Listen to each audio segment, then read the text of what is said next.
Welcome to Wisdom and Wealth. We are so glad to have you. Are you seeking a deeper understanding of life, especially as you navigate your 40s and beyond? Then you've come to the right place.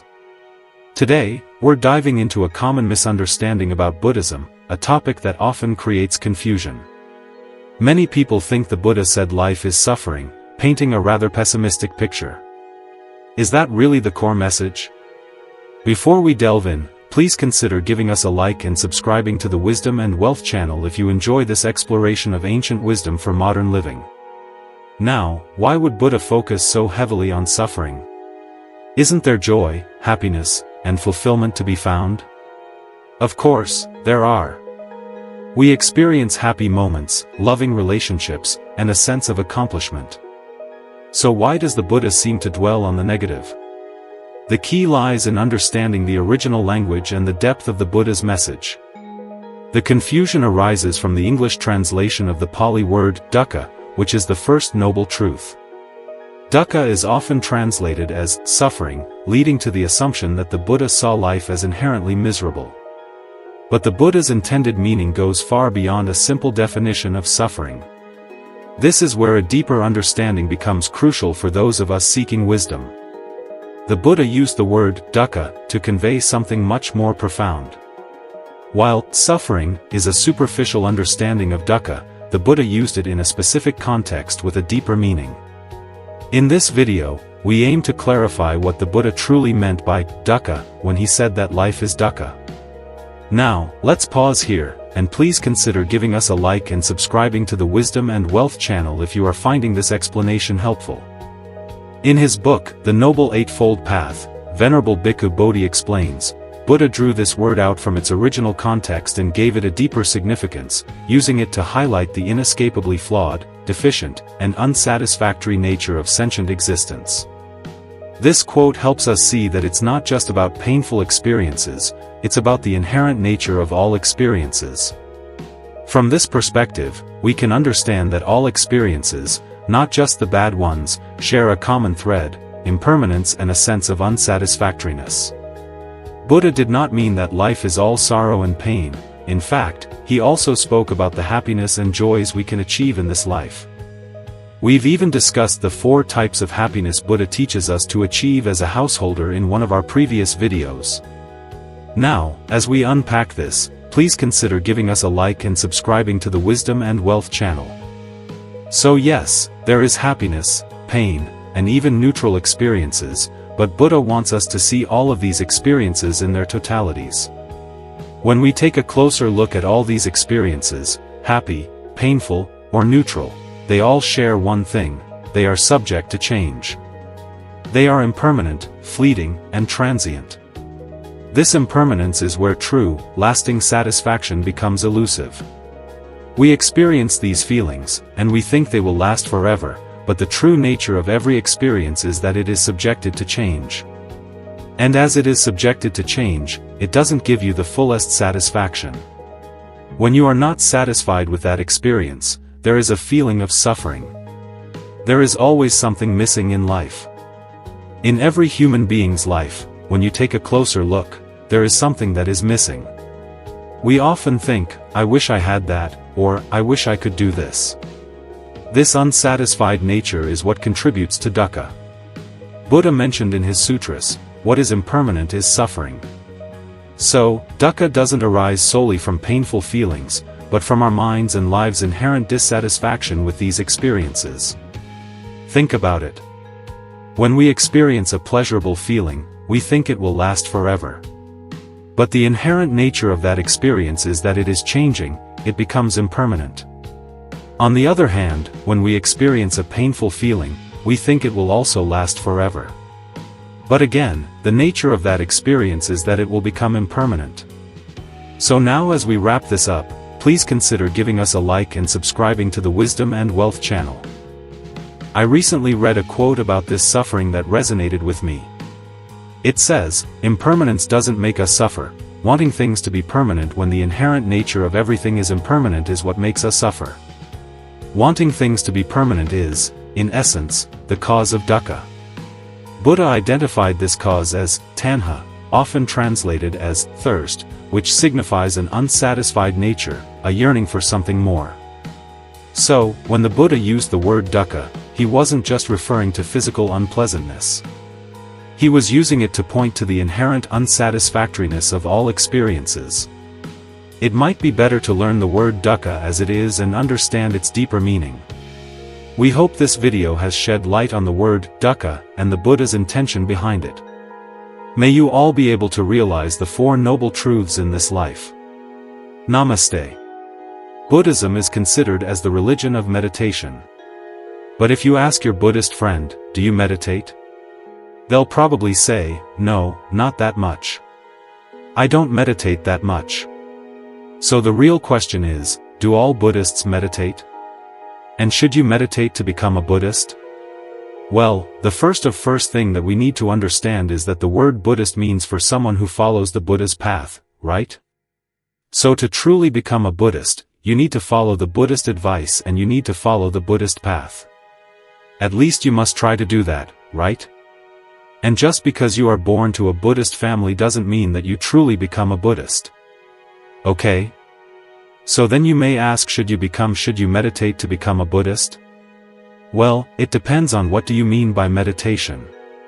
If you portray the meditation as sitting in a quiet place cross-legged, eyes closed and concentrating, then it is not the only meditation. Meditation can be practiced while sitting down, while lying down, while walking and while standing. So these all four postures we can practice the meditation, and also you don't always need to close your eyes to meditate. Okay. So to become a Buddhist, not only meditation that we must practice, there are a lot of things that we need to include to our life. So according to the Buddhist advice, there are 3 practices. There are 3 main practices that we practice in Buddhism. If someone is practicing these 3 practices, then we can call him a Buddhist. Right? So what are these 3 practices? The first practice is called Sila. Kala can be translated into English as virtues. Right? So as Buddhists, we follow 5 virtues. Every Buddhist has to follow 5 virtues. So what are these 5 virtues? First one is being abstaining from killing beings. Second one is abstaining from stealing. Third virtue is abstaining from sexual misconduct. Fourth one is abstaining from telling lies. And the fifth one is abstaining from taking intoxicants. So these are the 5 virtues that we follow. So this is the cornerstone, and this is the first step of Buddhist path, Buddhist practice, that is to be virtuous. So now you can understand, before meditating you also need to be virtuous. Now why we need to practice these virtues?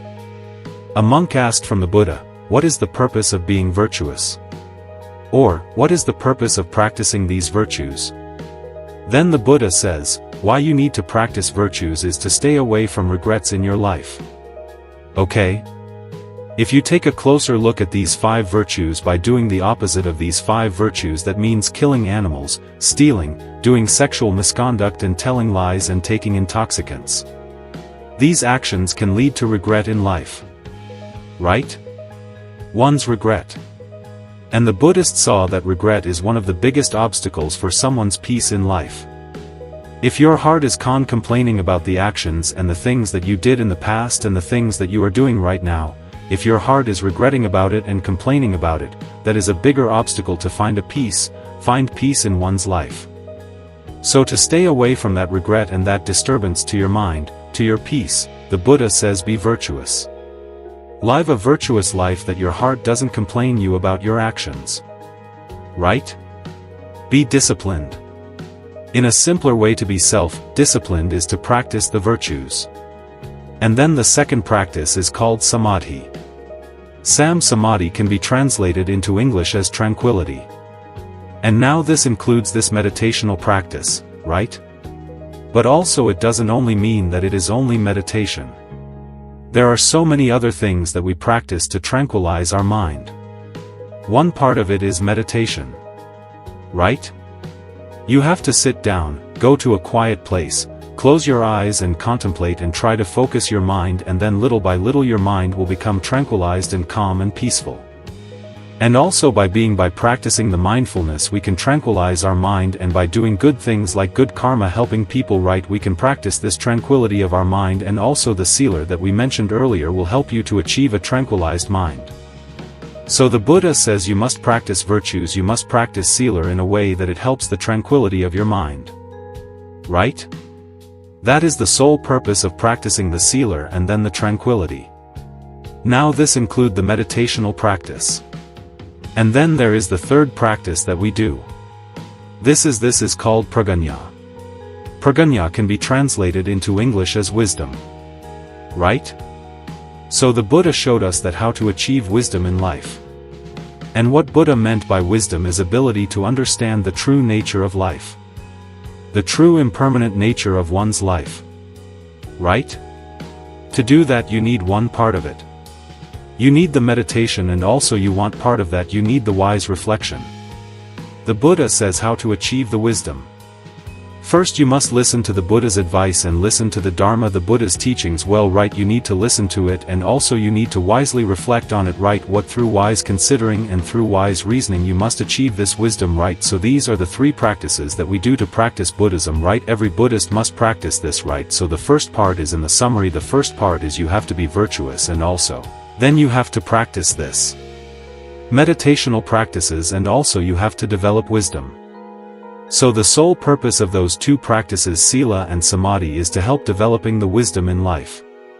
So these are the three practices that we do to become Buddhist, and those who practice these three practices, they don't need to name themselves as Buddhist, they all are Buddhists, okay? They all are Buddha's followers, okay? So I hope you got some idea about this matter today, so wish to see you from another video. Take care. One of the questions that people ask from me is that they ask, is it easy being a monk? Well, I give them the answer. No, it's not easy, right?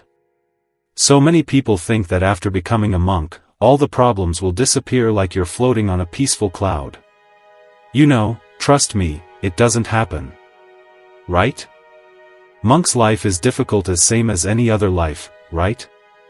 It is not easy, because if you look at our life, right, where no matter what the life is, right, no matter what level of life is, there will always be difficulties, problems, challenges. That is the nature of life, that is what the Buddha said to us. The Buddha said that is the first noble truth. What is it? Dukkha. Where there is birth there is dukkha. There is this unsatisfied nature. There is this suffering. There is this nature of unsatisfaction, dissatisfaction. So you may think, if you're thinking that after becoming a monk all the problems will disappear. It's not. It doesn't happen. Right? But here's the thing. Yes, there is some part of the problems that you face as a householder after becoming a monk, they will disappear, right? That is made from this lifestyle itself, right? For an example, as a householder, you have to maintain a family life, right? A family. So that part is not there in the monk's life. And as a householder, you have to have these relationships. You have to have your husband or wife, you know, children. As a monk, you don't have them, right? And also then as a householder you will get invited to a lot of occasions, no parties, weddings and all the stuff. As monks we don't go to the weddings and parties, right? So we live in the monastery, so those kind of problems, those kind of things, you know, they will be removed by the lifestyle itself. But that doesn't mean the lifestyle becomes this monk's life is easier, yeah. Because we also have some other duties to do, right? We have also other responsibilities to do. After doing all of those things, there are the things that are easier to do.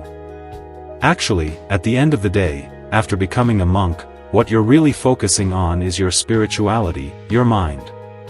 A monk is someone who is totally dedicated to the spiritual practice, his own spiritual practice, and also the spirituality and the spiritual development of the people around him. So when you work on that, right, you will face a lot of difficulties, a lot of challenges. You know, one of the biggest challenges that we face as monks is to discipline our mind, right? As soon as you becoming a monk, your mind is not ready to become a monk, okay? I always say this for people, that it takes very few minutes to make a monk physically, like become a monk physically, but it takes a lifelong practice to become a monk within, from the mind. Okay. So we are on the path of making our mind a monk. Okay. So understand that becoming a monk is not easy. Okay. As same as any other, life. They will have problems. They will have difficulties. Right?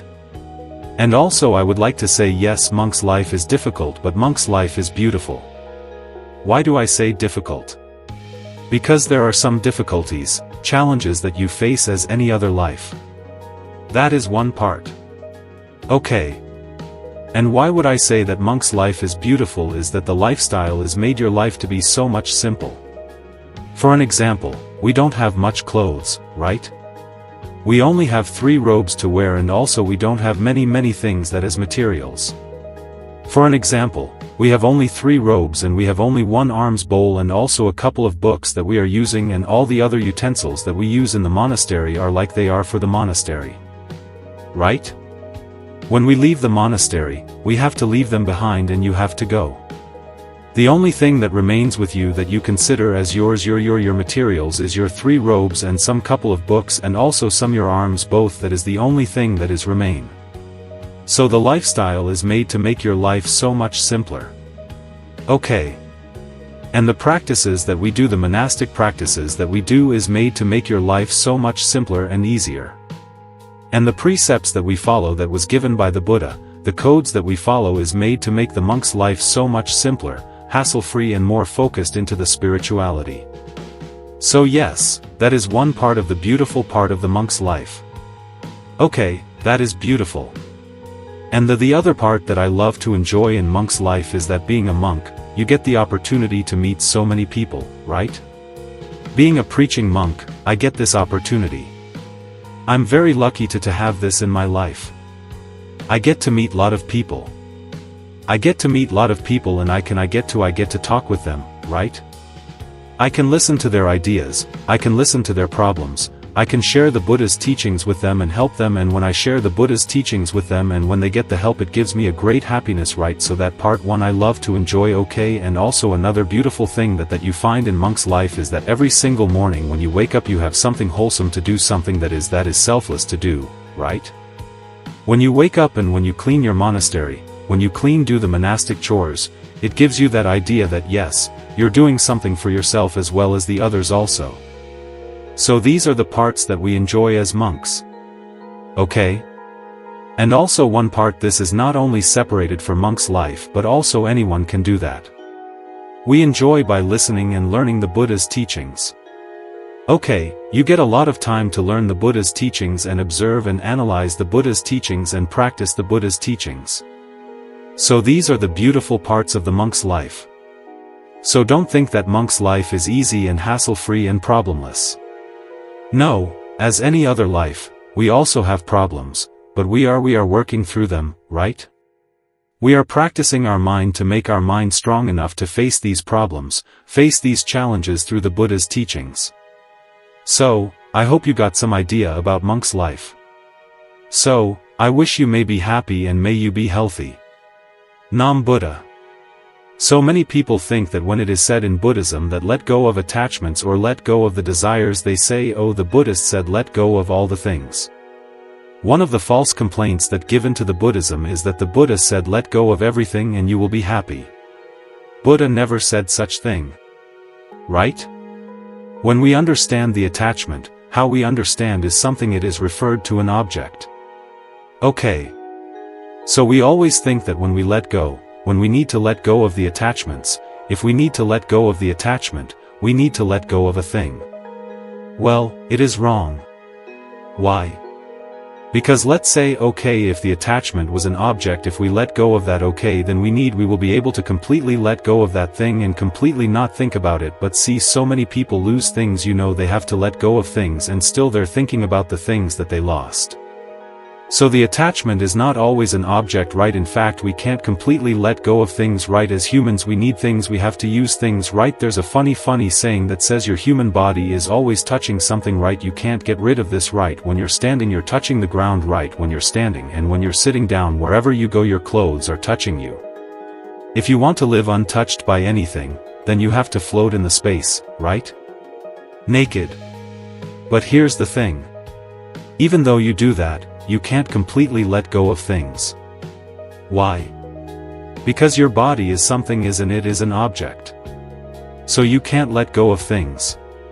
So you understand that when we say letting go of attachment, it doesn't mean letting go of things. You can be with things, you can use things, you can have whatever the thing that you want and still not be attached to. So I want to share with you what it really means to let go of the attachment. This is what Buddha meant by letting go of the attachment.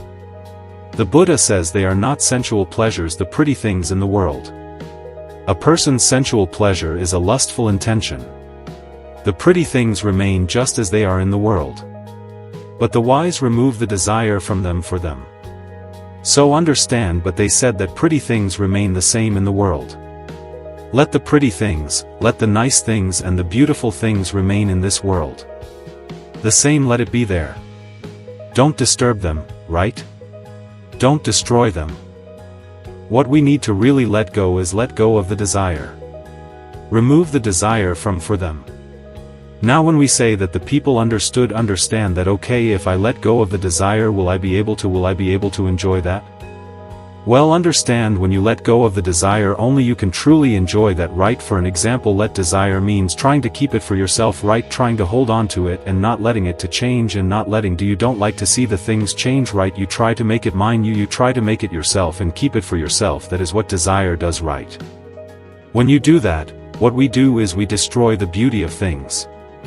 For an example, this is a nice story that it is my personal experience, right?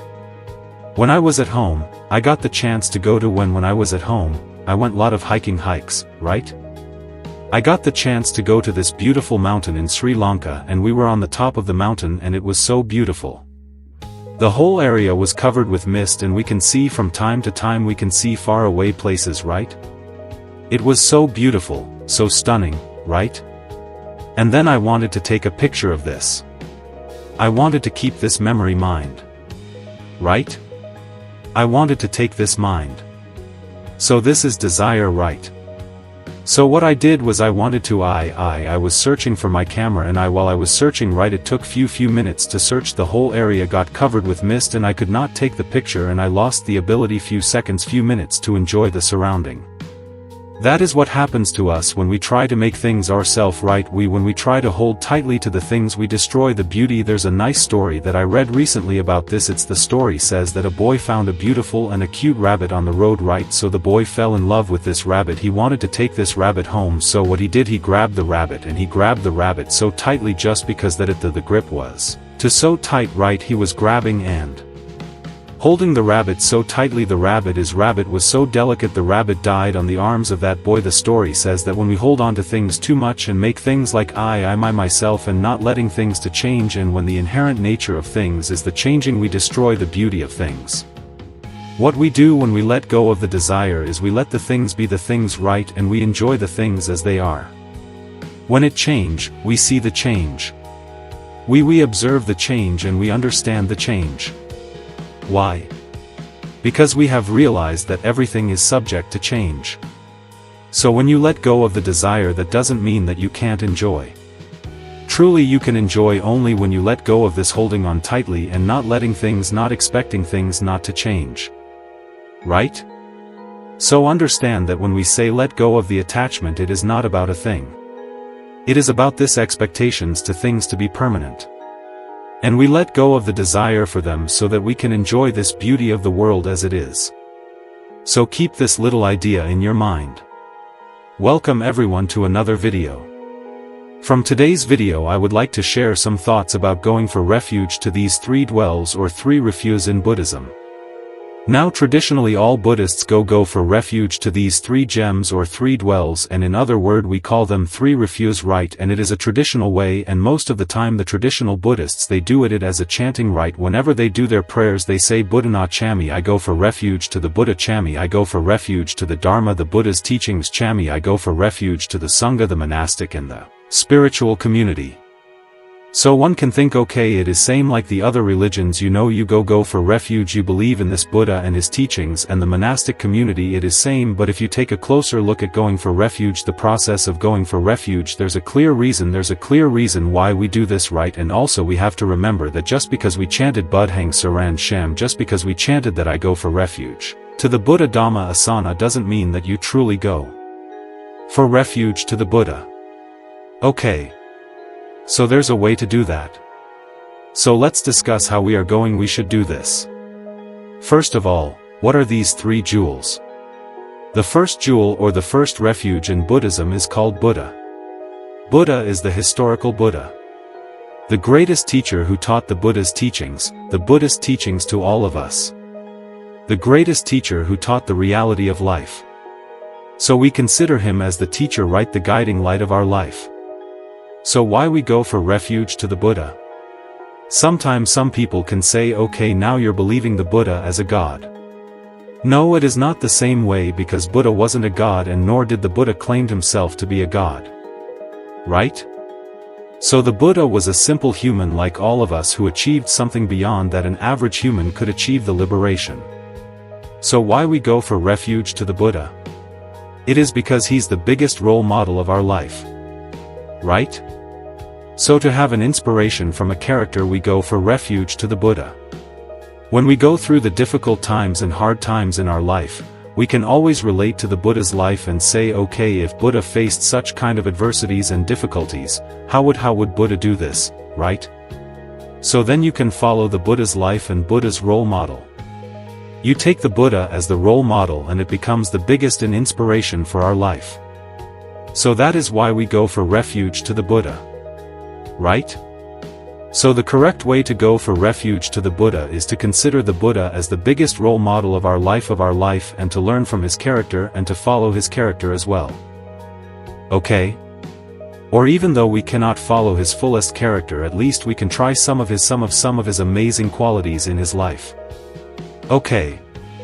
So that is the first thing and the first reason why we go for refuge to the Buddha, right? And then the Dharma, that is the second jewel, or the second refuge in Buddhism. Dharma is the Buddha's teachings. Now why we go for refuge to the Dharma?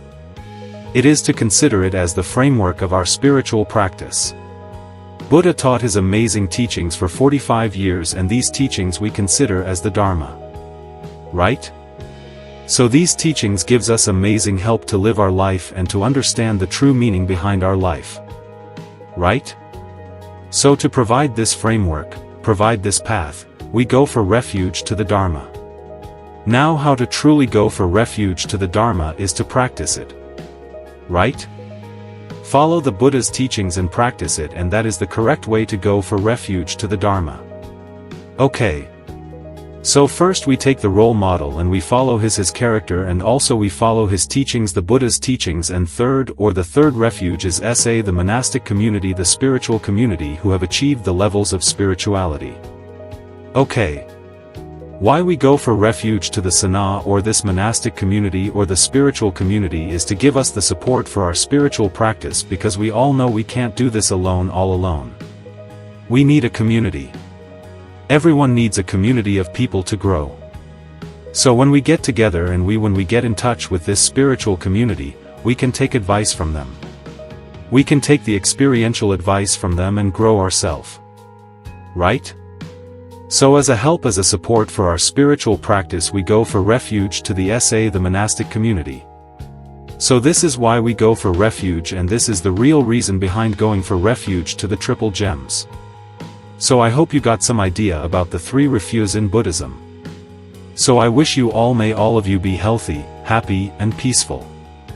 Okay, we are going to answer this question.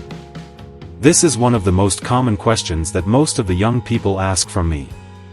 Can Buddhism be explained through science? First of all, before answering this question, we need to clarify what is the objective of science and what is the objective of Buddhism. The objective of science, to simply say, to observe the outer world, explore the outer world. For an example, science, what science does is it observe this outer world, the planets, how the world works, how the nature works, how the technology works, how the current works, how the atoms, protons, neutrons, quarks and this dark matter, everything works. The outer world, the material world. While Buddhism explores how it works within you, right? How the world that is within you works, your mind, your consciousness, your perception, right? How these things form and how these things work. And also Buddhism gives you the support to make your life, make your inner self better. Okay. So to simply say science explore the outer world and Buddhism and spirituality spiritual practices explore the inner world. Okay. Now one can ask, can I explain Buddhism and can I prove Buddhism that is true through science? Not always you can do that, because if you try to understand Buddhism through this perspective of science, through the scope of and through the frame of science, it's something like this: you're trying to explain something that goes into two opposite ways, because science observe the outer world and Buddhism and spiritual practices observe the inner world. Can you fully explain what is within you through the science? No. Because there are some parts that goes beyond the scientific experiment, scientific explanations. Okay? And there are some parts that spiritual and spiritual practices and all these practices doesn't agree with science. Okay? So we need to understand that these two things serve different purposes, that we need to use these two things in different contexts and different places, because we need both. One can say I've heard people say that we don't need science, we just need spirituality, we just need Buddhism, we just need meditation. No, without science, right? Without the advancement of the science, how can we thrive, right? How can we make this world a better place? Look around us, right? Look how many things that science, how much better things that science has made. For an example, I'm talking to you, right? You are watching this video. Why? With the help of this science. Okay, so yes, we need science to thrive, we need science to make this world a better place, right? But we need to understand science only cannot make this world a better place, because science can make the material things better, give you the material comfort, make everything convenient, right? Make everything comes to your tip of your hand, right? And understand everything, the complexities of this universe. Science will do that. While Buddhism, spirituality will answer your spiritual problems, right? To make your life a better one, make your inner self more kind, right? More compassionate, more calmer person, right? It will help you to build up your inner qualities, inner values, right? So, we need to practice and we need to understand these two things together. But we should not mess these things up. Okay? So, then the question is, can Buddhism be explained through science?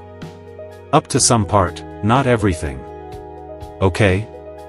Because simply it goes into two different ways. Okay. So we need to understand science as science, right? When we learn science and when we understand science, we need to understand it as it is. And when we come to Buddhism, we should not take the perspective of science to Buddhism and understand it. Right? We should understand it as it is, because it serves a different purpose. So when you practice these two in balance, right, and when you understand clearly what are the purpose of these two practices are, then it will be easy for you to practice and develop your outer self and also develop your inner self. Okay. So I hope you got some idea about the science and Buddhism. So I wish you all, may you be healthy, may you be happy, and may you be peaceful. How do I become a Buddhist and how I convert to Buddhism? This is an FAQ that most of the Buddhist monks been asked by people. They ask like, how can I become an officially Buddhist? How can I convert to Buddhism? Well, when you ask that question, it's very difficult to give an exact way of converting to Buddhism like ceremonial way, because in other religions there is this process. There is a ceremonial way of converting to that religion like baptism, right?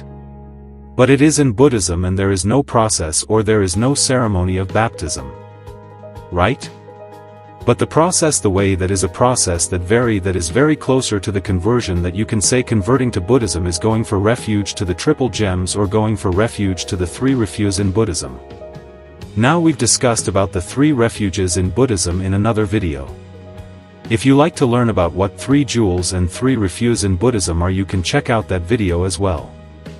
So the three jewels or three refuse in Buddhism is: first one is the Buddha right, or the historical Buddha himself, and the second jewel or second refuge in Buddhism is the Dharma, the Buddha's teachings, and the third refuge is the SA or the monastic community. So if you follow the Buddhist path, one must take refuge in these three refuse, right? Buddha, Dharma, and SA, Buddha and Buddha's teachings and the monastic community. Now why we go refuge to the Buddha? There's a reason behind it. We go for refuge to the Buddha considering him as our inspiration, right? We always look up to his life, way of life, right? And we adopt those valuable qualities to our life. We try to follow his life character. Right? Although we can't follow it for the perfection, we must try to do that. We must learn from his life. Right? So as the inspiration, as the role model of our spiritual path, spiritual practice, we go refuge to the Buddha. That is the purpose behind going refuge to the Buddha. And the second, the Dharma, the Buddha's teachings. Why we go for refuge to the Buddha's Dharma or Buddha's teachings is because it provides the framework for the spiritual practice, right? It provides this framework to us to follow the path, okay? So we must have the confidence to follow that. It doesn't mean that you have to blindly believe it, right? Blind you should have. It doesn't mean that you have to have the blind faith. You cannot have any questions. Right? In Buddhism, there is no anything that is unquestionable, right? Everything can be questioned, right? You may have doubts, you can have doubts, right? Doubts are always seen as sign of improvements according to Buddhism, because Buddha says that if someone thinks, right, if someone thinks about the reality of life, he may have some questions, right? So that he goes on asking the questions: what is the meaning behind this life, right? What should I know? How should I say this life? So when he asks questions, then he gets the answers, okay? In that way he must seek something. So in Buddhism we follow the Buddha's teachings by asking questions and by self-exploration and putting it into practice, not just because merely we believe in it, okay? That is the purpose of going refuge to the Buddha's teachings. It provides us the spiritual framework, and why we go for refuge to the SA or the monastic community is because they provide us the spiritual support, the living spiritual support, right? So to get that spiritual support we need to have confidence on them. So what we do, we go for refuge to the Sana, right? So these are the three refuse in Buddhism. Now how to go refuge to the Buddha and Dhamma and SA, these three rituals and three refuse. There is this traditional way of doing it, that is by chanting it, that Buddhana Chami Dananga Chami Sanana Chami. We chanted for 3 times, and that is the traditional way of going for refuge. You can closely say that this is the way of converting to Buddhism. But here's the thing: just because you said it, just because you chanted that Budhang Chami, I go for refuge to the Buddha, I go for refuge to the Dharma, I go for refuge to the Sana, the monastic community, doesn't mean you actually become a Buddhist, right? Because all these refuges follows, and it provides a purpose. We need something to do in it. So what we need to do is we need to follow the path, follow the practice, follow the Buddha's advice, right? If you're following the Buddha's advice and if you're putting it into practice, okay? If you're practicing it within you, then you can call yourself as a Buddhist. But understand, the term Buddhist did not exist in the Buddha's time. Right? One of the closest words that we can find that is we can call to as a Buddhist is an ancient word is Buddha Sawaka, which gives the meaning of listeners of the Buddha or followers of the Buddha. Right? So to become a follower of the Buddha, you can't just merely chant it and it becomes okay. It doesn't happen like that. Okay. What do you have to do? If you are a follower, you must follow it. You must practice it. Right? And confidence in Buddhism or faith in Buddhism always seemed like a questionable way of understanding. Right? Explore it by yourself, see it for yourself, find it for yourself, and then take it into yourself. Okay? So that is the way to become a Buddhist and the true Buddhist. Right? Just remember that just because you said that you are a Buddhist, or just because you chanted these lines that I go for refuge to the Buddha, doesn't mean that you truly become a Buddhist. What you have to do is put it into practice, live in that practice. Okay. So I hope you got some idea about how to become a Buddhist. So in a short answer, there is no conversion or no baptism in Buddhism. What you need to do is follow the Buddha's path. Keep this in your mind. About wisdom, how to understand it and what helps all of us to develop this wisdom. Now what is the common idea about